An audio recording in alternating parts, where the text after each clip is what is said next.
കുയില് ഒക്കെ ഉണ്ട് അല്ലേ? അപ്പൊ വീണ്ടും ചിത്തു ചോദിച്ചേ, നീ എന്നെയും കൂട്ടുമോ? ചിത്തു എന്താ ചോദിച്ചേ? നീ എന്നെ കൂടെ കൊണ്ടോ കളിക്കാനായിട്ടല്ലേ? അപ്പം അവർക്ക് വിശക്കില്ലേ? അപ്പൊ ചോദിക്കാണേ, നീ എന്നെയും കൂട്ടുമോ? അവർക്ക് വിശക്കില്ലേ എന്ന് ചോദിച്ചതാ. അപ്പൊ തത്തമ്മ പറഞ്ഞു അവർക്കും വിശപ്പുണ്ട്. അപ്പം ചിത്തു ചോദിച്ചു, ആനക്ക് ഇഷ്ടം എന്താണ്? ആന കഴിക്കുന്ന ആഹാരം എന്താണ്?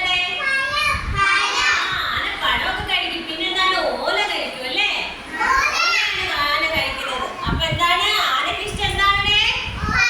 ഓലയാണ് ഇഷ്ടം അല്ലേ? തത്തമ്മ പറഞ്ഞു തെങ്ങോലയാണ് ഇഷ്ടം. തെങ്ങിന്റെ ഓലയാണ് ആർക്കിഷ്ടം?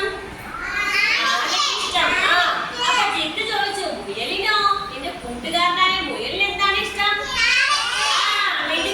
ക്യാരറ്റ് ആണ് ഇഷ്ടം. നിങ്ങൾക്കറിയാലേ അത്? അപ്പൊ എന്ത് പറഞ്ഞേ? ക്യാരറ്റ് ആണ്.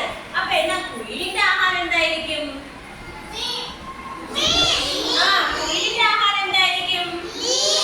അപ്പൊ ചിത്തുമോനോട് തത്ത എന്നെ ചോദിച്ചേ, കുയിൽ എന്തായിരിക്കും കഴിക്കുന്നത് അറിയാമോ? ഞാൻ ടീച്ചർ നിങ്ങളോട് ചോദിക്കട്ടെ, കുയിൽ എന്താണ് കഴിക്കുന്നത്? മീനാണോ കുയില് കഴിക്കുക? അപ്പൊ ജിത്തു എന്ത് പറയുന്നറിയോ? പുല്ല് കഴിക്കുന്നു. പുല്ല് കഴിക്കോ? ഇല്ല. കുയിൽ എങ്ങനെ പുല്ല് കഴിക്കും? അപ്പൊ തത്തമ്മ കളിയാക്കി ചിരിച്ചു അല്ലേ? കൊള്ളാലോ. തത്തമ്മ പൊട്ടിച്ചിരിച്ചു. എന്തായിരിക്കും കാരണം? പുല്ല് കഴിക്കോ? ഇല്ല. തത്തമ്മയെ പോലെ തന്നെ കുയിലും എന്താണ് കഴിക്കുന്നത്? പഴങ്ങളൊക്കെയാണ് കഴിക്കുന്നത് അല്ലേ? അത് കിളിയല്ലേ?